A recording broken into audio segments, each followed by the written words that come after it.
everyone. Welcome to this week's episode of Haven Today. I'm your host, Tiffany Reif. And first and foremost, it's Thanksgiving week. So I hope you have a couple moments this week to maybe connect with some friends and family and neighbors, and always reflect about some of the things that you are thankful for. And we'll talk about that in a little bit at the end of our show. But I want to kick off our show with some new items that are available through the gift shop. So these are this week's gift shop finds. I'm really excited. Okay, so my friend Mel behind the camera didn't know what chow chow is. So this is actually from Andrew's Farmers Market, and I get a lot of things for Christmas from them. I received gifts from Andrew's Farmers Market. They are great. If you haven't been there, you need to go. It's an experience. But some of the things that we're going to start offering in the gift shops is this great jar of the chow chow, Pennsylvania Dutch chow chow. So there's a lot of different pickled veggies, and I think it's like a vinegar sugar kind of base. Super, super good. I eat a lot of that. I really, really enjoy that. So you're able to pick that up, as well as some honey. So this is S&L honeybees. They're from Mercersburg. I just love the little bears. Look, I'm such a sucker for the container, right? This makes me blast back in my memory bank from my grandmother, and especially Mercersburg. I spent some time with them. They had a summer camp that they lived at and ran. And in my house growing up, we did not have honey, but when you went to Grandma's, she always did. And she always had it in a little bear. And my favorite thing to eat in the world at Graham's house was Honey Graham cereal with the extra swirl of honey on top. So this is also available at the gift stores. I think these are great, and I love the little bear. The last thing that I want to show off today is the Tallow Hand and Body Lotion. This is from Love Libby. Orange cinnamon. I kept wondering what that smell was. So this is some hand lotion, which if you are anything like me, it's not even full-blown winter, and I already have like the little cracks in the corner of my thumbs, especially, and my fingers. So tallow, it's the latest and greatest thing to really nourish your skin. That smells amazing.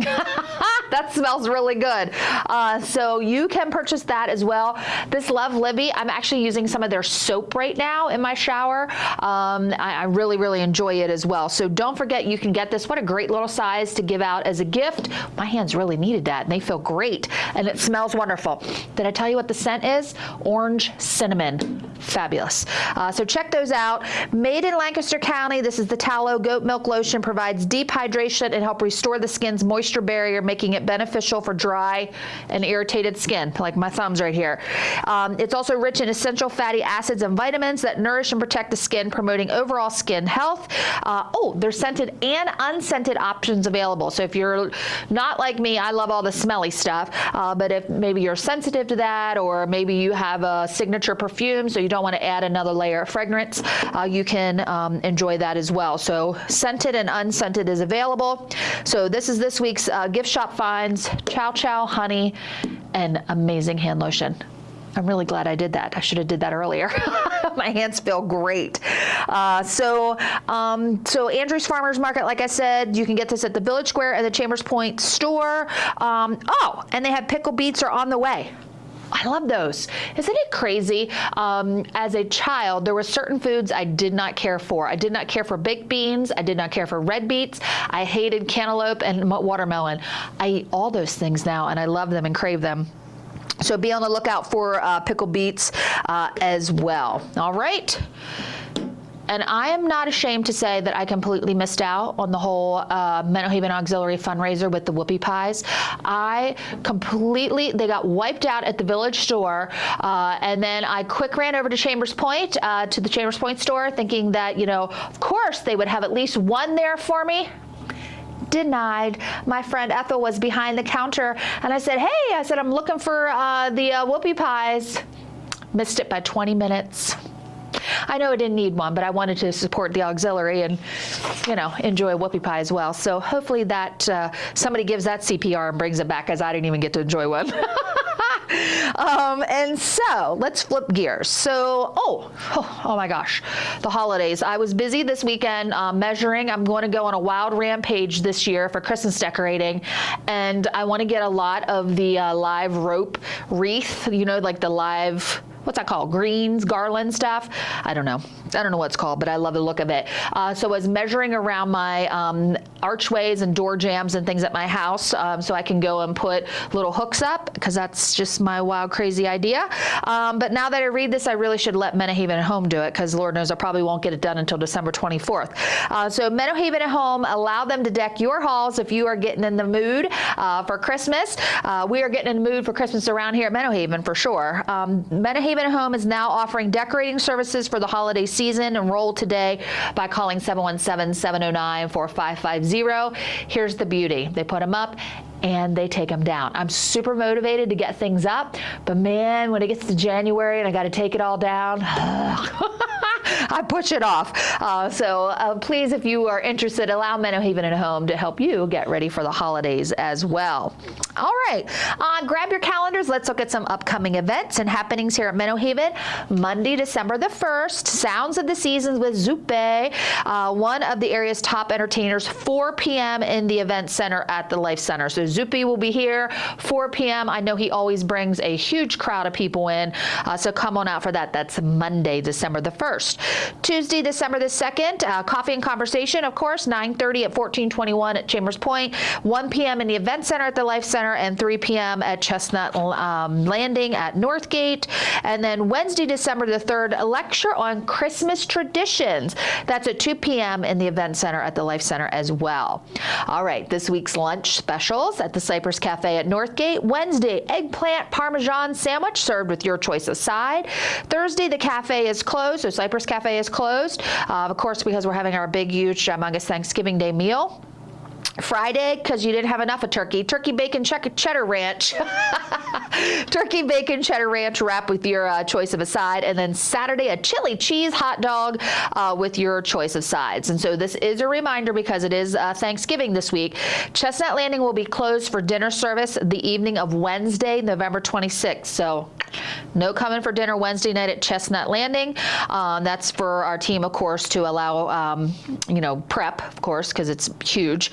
Cypress Cafe will be open Wednesday evening from 4 to 6:30 though. So we're preparing Chestnut Landing, but you can grab some dinner 4 to 6:30 from Cypress Cafe on Wednesday evening. However, hear my voice, the grill is going to close at 2 p.m. on Wednesday. So we really blow it out at Chestnut Landing. We really blow it out at the event center. So we do need to tweak some of the hours. So the grill closed 2 p.m. on Wednesday, not open for dinner.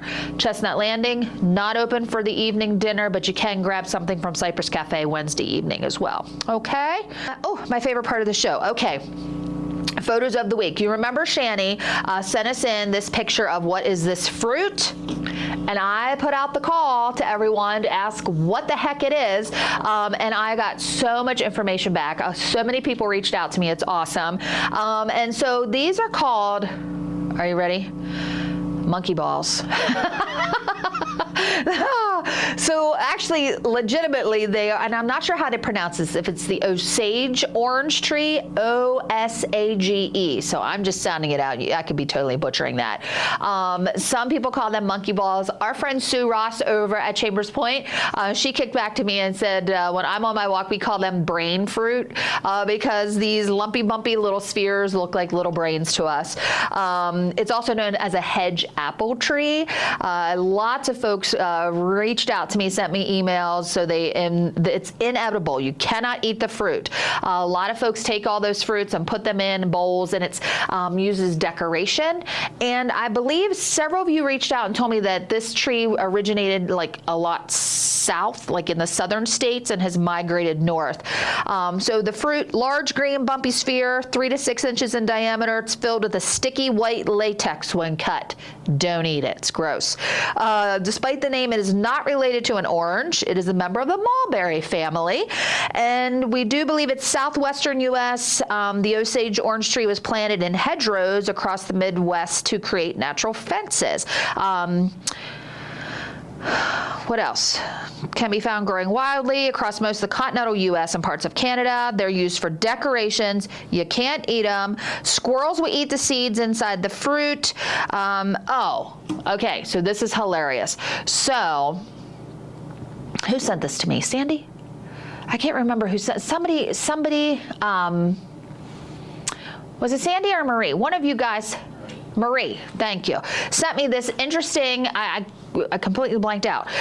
Marie sent me this whole little list, and then 2 seconds later, Katie from Chambers Point reached out and said, oh, hey, I know what this is, and I hear they keep spiders out of your house. And Marie was like, the information that she found, that's a myth. That some people, it's a popular myth that they repel spiders, but there's no scientific evidence of that. And the Osage orange tree is strong, durable, and flexible, and was historically used to make bowls, tools, and fence posts. So thank you, Marie, for this education. And a lot of other folks reached out, and I did run into Shanny at the Christmas Bazaar, and I was like, hey, I found out what that thing is, and it's called an Osage tree. I'm gonna call it a hedge apple tree because I'm not sure if I'm pronouncing that word right, but I really appreciate everybody reaching out and giving me that information. And if you love spiders and you're not afraid of them like moi, I encourage you to walk back there, grab some, and see if it repels the spiders, and let me know. I'm not getting anywhere near it to see if it works. Some other pictures. Look, somebody's gonna have to come up with a name for this crane. So special visitor Linda Carson was eating lunch at the grill, and this magnificent bird is clearly hanging out here, visiting the Life Center grill again. So we should probably do a contest and name him or her the Haven Crane or something.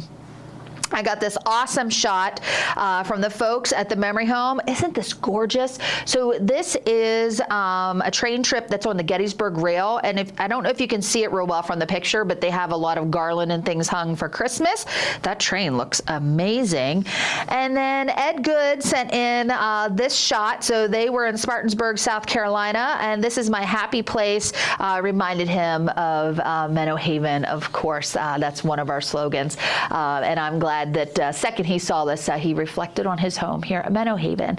And the last thing that I just want to end with here today, of course, it's Thanksgiving, and man, am I ever thankful and blessed that I can be a part of the Menno Haven family here. And I'm looking forward to spending Thanksgiving Day here. And we always hear people say, what are you so thankful for? Of course, I'm going to put up a picture of my brand new grandbaby, Matthew Hayes here. So I am super thankful for him and very thankful. My daughter had a pretty scary delivery. I'm very thankful that she came out and is back to herself, and we get to enjoy this little bundle of joy, and that this is his first Thanksgiving. So that, of course, is one thing I'm really thankful for, but more importantly, I'm just thankful for community and how much we all come together as a community to hold each other up, to swoop in and put arms around those who are by themselves, who are struggling, and how we enjoy a good laugh, right? And have a great time. Nothing warms my heart is when I'm going through a certain area here at Menno Haven and hear people enjoying each other's company and laughing and carrying on. So I'm very thankful for that. And I know that's a little cliche, but I can't help myself. I truly, truly am thankful for all of you. Well, that's it for this week's episode of Haven Today. Thank you so much for tuning in. Let me know. Let me know how your Thanksgiving went. I would love to share some things that you did over the Thanksgiving holiday, or maybe something that you're super thankful for. I'd love to share it here with everyone tuning in. Happy Thanksgiving, everyone. Bye-bye for now.